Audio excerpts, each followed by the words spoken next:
আসসালামু আলাইকুম। সরকারি চাকরিজীবীদের জন্য একটি বিশাল দুঃসংবাদ।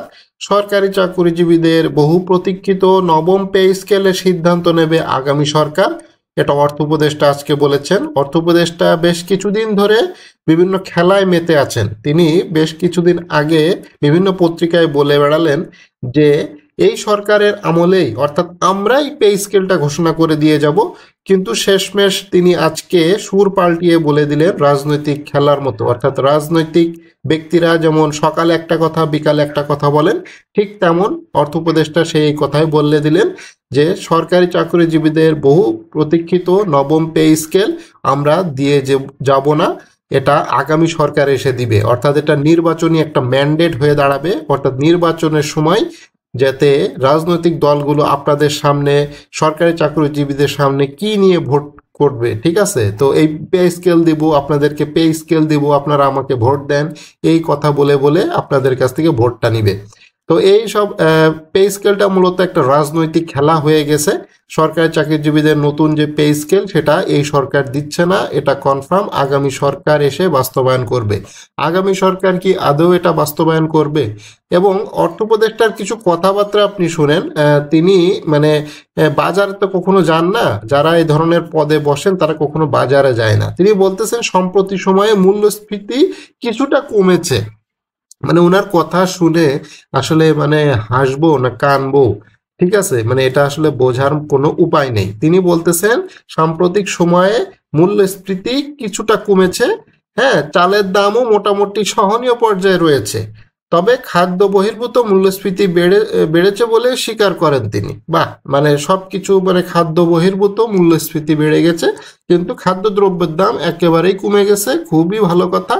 ঠিক আছে, এই কারণে আমরা এখন পে স্কেল এই দিতে পারবো না, এটা আগামী সরকার এসে মূল্যস্ফীতি বাড়িয়ে তারপরে হচ্ছে নতুন করে পে স্কেল আবার দিবে।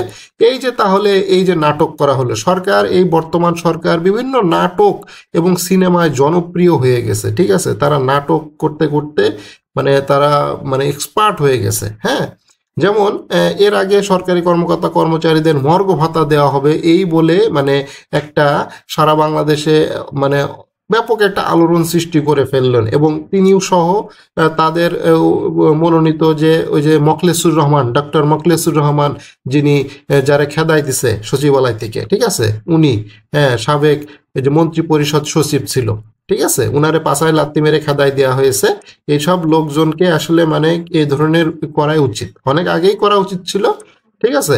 এই মর্গ ভাতা দিচ্ছে, আমরা মর্গ ভাতা দিয়ে দিচ্ছি, আগে সরকার তো কখনো মর্গ ভাতাটা কিছুই দেয় না, আমরাই দিচ্ছি। মানে উনি সামনে মনে ভোটে দাঁড়াবে মনে হয় অ্যাটর্নি জেনারেলের মতো, উনি মনে সামনে মনে হয় কোনো এলাকা থেকে ভোটে টোটে দাঁড়াচ্ছে। হ্যাঁ, এই কারণে উনি রাজনৈতিক বক্তব্য দেওয়া শুরু করলো। এবং যেটা হলো মর্গ ভাতা দিচ্ছি, হ্যাঁ আমরা মর্গ ভাতা দিচ্ছি, কমিটি কমিটি গঠন করে ফেললো, মর্গ ভাতার কমিটি গঠন করা হয়েছে। শেষ পর্যন্ত আসলো কি বিশেষ সুবিধা, অর্থাৎ গত সরকার যে বিশেষ সুবিধাটা দিয়ে গিয়েছিল 5%, সেটাকে বাড়িয়ে তারা 10% করে নিজেদের একটা দাম দিল। ফেসবুক স্ট্যাটাস আসলো বিভিন্ন উপদেষ্টার কাছ থেকে, সরকারি কর্মকর্তা কর্মচারীদের হ্যাঁ বিশেষ সুবিধা দেওয়া হয়েছে। তো সেই আরেকটা নাটক শুরু হয়ে গেল যে কি পে কমিশন, আমরা একটা পে কমিশন গঠন করে দিলাম, এবং প্রধান উপদেষ্টার কাছে তারা গেল যে পে কমিশনের রিপোর্ট জমা দেওয়া হবে খুব শিগগিরই। একটা বৈঠক টেঠক নাটক টাটক ছবি টবি তোলা হইলো, ঠিক আছে। তারপরে বিভিন্ন নাটক শুরু হইলো কি যে মতামত নেওয়া শুরু হলো, প্রায় 250 থেকে 300 অ্যাসোসিয়েশন সমিতির কাছ থেকে, পেশাজীবী সংগঠনের কাছ থেকে তারা নিয়মিত এই পে কমিশনের মতামত নেওয়া শুরু হলো।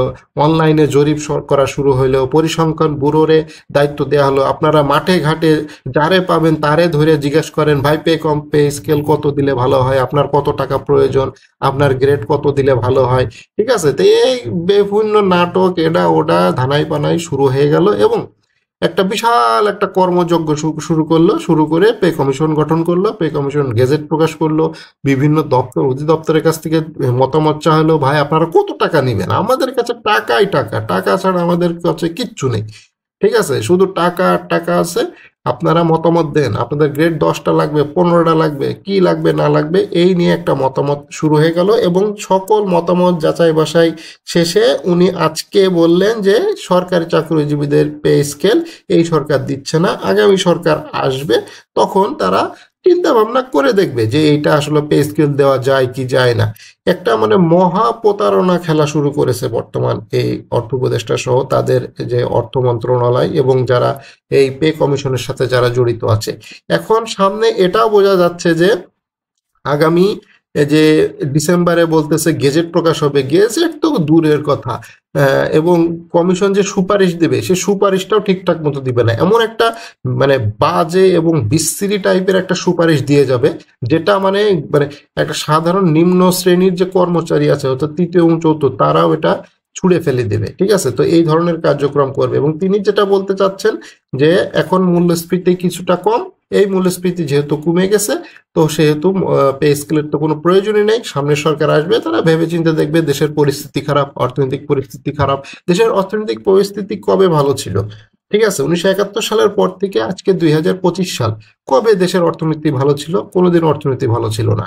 তো এই কথা বলে লাভ নেই, সব আসে সবাই একই কথা বলে যে দেশের অর্থনীতি খারাপ, বিগত যারা ছিল তারা সব চুরি করে নিয়ে চলে গেছে, যার ফলে দেশের অর্থনীতি খারাপ। আরে ভাই, 1971 সালের পর থেকে এই যে 2025 সাল, এই কোন বছরে কোন অর্থ বছরে দেশের অর্থনীতি ভালো ছিল? কোনো অর্থ বছরেই দেশের অর্থনীতি কখনোই ভালো ছিল না। এইভাবেই চলতেছে রে ভাই, এইভাবেই চলবে আগামীর দিনগুলোতে। ঠিক আছে, তো এইটার মধ্যেই সবকিছু করতে হবে। তো আপনারা তো কার্যক্রম হাতে নিলেন, পে স্কেল গঠন করার জন্য পে কমিশন গঠন করলেন, সবকিছু করলেন, মতামত নিলেন, সুপারিশ নিলেন, মিডিয়াতে বিভিন্ন জায়গায় বলে বেড়ালেন যে খুব শিগগিরই আমরা গেজেট দিয়ে দেব এবং আমরাই বাস্তবায়ন করে দিয়ে যাব। শেষ মুহূর্তে এসে আপনি এখন বলতেছেন যে পে স্কেল আমরা এখন দিতে পারতেছি না, আগামী সরকার দিবে, আগামী সরকার হয়তো চেষ্টা করবে, এবং সেই ধরনের কিছু কথাবার্তা আপনি এখন বলতেছেন যে মূল্যস্ফীতি কিছুটা কমে গিয়েছে। তো এই জিনিসগুলো আপনারা বলে জাস্ট পে স্কেল না দেওয়ার একটা পায় তারা, এবং মনে মনে সেই জিনিসটাই আপনারা করতে যাচ্ছেন, যেটা সরকারি কর্মকর্তা কর্মচারীদের জন্য খুবই হতাশাজনক। তারা দীর্ঘদিন আশা এবং আকাঙ্ক্ষা নিয়ে বসেছিল যে একটা পে স্কেল আসতেছে, আর বিশেষ করে যারা সরকারি প্রাইমারি শিক্ষক আছেন তারা তো অলরেডি আন্দোলনে নেমেই গেছেন, তাদের কর্মবিরতি চলতেছে। তো এই সবাই মিলে যদি এখন একটা গণহারে যদি কর্মবিরতি বা আন্দোলনে নেমে যায় সরকারি কর্মকর্তারা, তাহলে কিন্তু সরকারের একটা মানে খুবই সমস্যার দিকে পড়বে। বিশেষ করে সচিবালয় যারা আছে তারা তো এই বিষয়টা অবশ্যই পর্যবেক্ষণ করতেছেন, কর্মকর্তা সংযুক্ত পরিষদের নেতারা তো এই বিষয়টা অবশ্যই পর্যবেক্ষণ করতেছেন। তাদের বক্তব্য আমরা আশা করব যে সরকারি কর্মকর্তা কর্মচারীদের জন্য ঘোষিত নবম পে স্কেল কেন বাস্তবায়ন হলো না, এবং এটার জবাব অর্থ উপদেষ্টাকে দিতে হবে।